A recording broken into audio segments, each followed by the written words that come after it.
Sir, ಈಗ ಗಾಂಧಿನಗರಕ್ಕೆ entry ಕೊಡಬೇಕು, ನಮ್ಮ ಕಟೌಟ್ ಹಾಕ್ಬೇಕು, ಸಿನಿಮಾ ಮಾಡಬೇಕು ಅನ್ನೋಂಥ ಆಲೋಚನೆಗಳಿರುತ್ತೆ. ಬಟ್ ಅದೆಲ್ಲವೂ ಕೂಡ ಎಲ್ಲಿ ಪಾಸಿಬಿಲಿಟೀಸ್ ಇಲ್ಲ.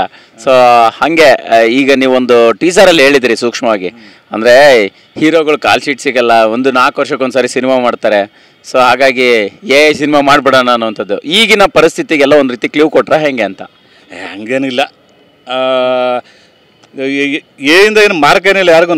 ನಾವೊಂದು ಪ್ರಯತ್ನ ಅಷ್ಟೇ, ಇದನ್ನ ಜನ ಅಕ್ಸೆಪ್ಟ್ ಮಾಡ್ಕೊಬೇಕಲ್ಲ, ಜನಗಳ ಮೇಲೆ ಬಿಟ್ಟಿದ್ದು. ಜನ ಅಕ್ಸೆಪ್ಟ್ ಮಾಡಿದ್ರೆ ಅದು ರೆವಲ್ಯೂಷನ್ ಆದ ಇರ್ತದೆ. ಈಗ ಕಟೌಟ್ ಹಾಕಬೇಕು ಅದಾಗಬೇಕು ಅಂತ ಅವ್ರವ್ರು ಇಷ್ಟ ಮಾಡ್ತಾರೆ. ಈಗ ಕೆಲವು ನೆಗೆಟಿವ್ ಈಗೂ ಮಾಡೋರು ಅವರೇ. ಸ್ವಲ್ಪ ಇದು ಡಿಜಿಟಲ್ ಇದನ್ನಲ್ಲಿ ಬರೋಲ್ಲ ಅಂದ್ಬಿಟ್ಟು, ಆ ಕ್ಲಾರಿಟಿ ಬರೋಲ್ಲ ಅಂದ್ಬಿಟ್ಟು ಈಗೂ ಸೆಲಿಡೈಡು ಟೇಪಲ್ಲಿ ಮಾಡೋರು ಇದ್ದಾರೆ ಈಗೂ. ಹಂಗೆ ಅಂತ ಇದು ರೆವಲ್ಯೂಷನ್ ಅಷ್ಟೇ, ಏನಂತ ಯಾರಿಗೂ ಇಲ್ಲಿಗೇನು ಇದು ಮಾಡಬೇಕು ಇದು ಮಾಡಬೇಕು ಅಂತೇನಿಲ್ಲ. ಸರ್, ಈಗ ಹೆಂಗೆ ಪ್ಲ್ಯಾನ್ ಆಯಿತು, ನೀವು ಇದನ್ನು ಸಿನಿಮಾ ಡೈರೆಕ್ಷನ್ ಮಾಡ್ಬೇಕಂತ ಹೆಂಗೆ ಪ್ಲ್ಯಾನ್ ಮಾಡಿದಿರಿ? ನಿರ್ದೇಶನ ಮತ್ತು ನಿರ್ಮಾಣ ನಿಮ್ಮದೇ ಆಗಿರೋದ್ರಿಂದ ಯಾವಾಗ ಪ್ಲ್ಯಾನ್ ಆಯಿತು, ಇದನ್ನು ಜರ್ನಿ ಹೆಂಗೆ ಸಾಕ್ತು ಅನ್ನುವಂಥದ್ದು ಸರ್? ಇದು ಇಂದ ಈಗ ಕಳೆದ ವರ್ಷ ಸಣ್ಣ ಪುಟ್ಟ ಬಿಟ್ಟು ಬರ್ತಾಯಿತ್ತು. ಅದು ನೋಡಿ ಈಗ ಸಂಪೂರ್ಣ ಒಂದು ಸಿನಿಮಾ ಮಾಡ್ಬೋದಾ ಅಂದ್ಬಿಟ್ಟು ಸ್ಟಾರ್ಟ್ ಮಾಡ್ದು. ಆ ಸಾಫ್ಟ್ವೇರ್ ಬೈ ಮಾಡಿ ಅದನ್ನ ಸ್ವಲ್ಪ ಇದು ಮಾಡಿ ಭಾಳ ಕಷ್ಟ ಆಯಿತು. ಅದು ಒಂದು ಲೆವೆಲ್ಗೆ ಬಂದಾಗ ಅದು ಲಿಪ್ಸಿಂಗ್ ತೊಂದರೆ ಆಯಿತು.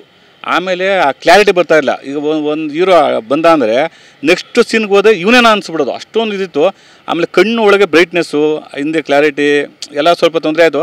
ಅದು ಮಾಡೋದು ನಮಗೆ ಆಶ್ಚರ್ಯ ಆಯಿತು, ಇಷ್ಟು ಚೆನ್ನಾಗಿ ಬರ್ತದೆ ಇದು, ಇಷ್ಟು ನಮಗೆ ಆಶ್ಚರ್ಯ ಆಯಿತು. ನೋಡಿದ್ಮೇಲೆ ಟೀಸರ್ ನೋಡಿದ್ಮೇಲೆ ನಮಗೆ ಆಶ್ಚರ್ಯ ಆಯಿತು. ಈಗ ಅದೇ ಹೀರೋ ಯಾರೋ ಹೀರೋಯಿನ್ ಯಾರು ಸರ್ ನಿಮ್ಮ ಸಿನಿಮಾಗೆ ಅಂದರೆ ನಿಮ್ಮ ಉತ್ತರ ಏನು ಅಂತ? ಅದು ಕ್ರಿಯೇಟ್ ಅಷ್ಟೇ, ಕ್ರಿಯೇಟ್ ಹೀರೋ ಹೀರೋಯಿನ್.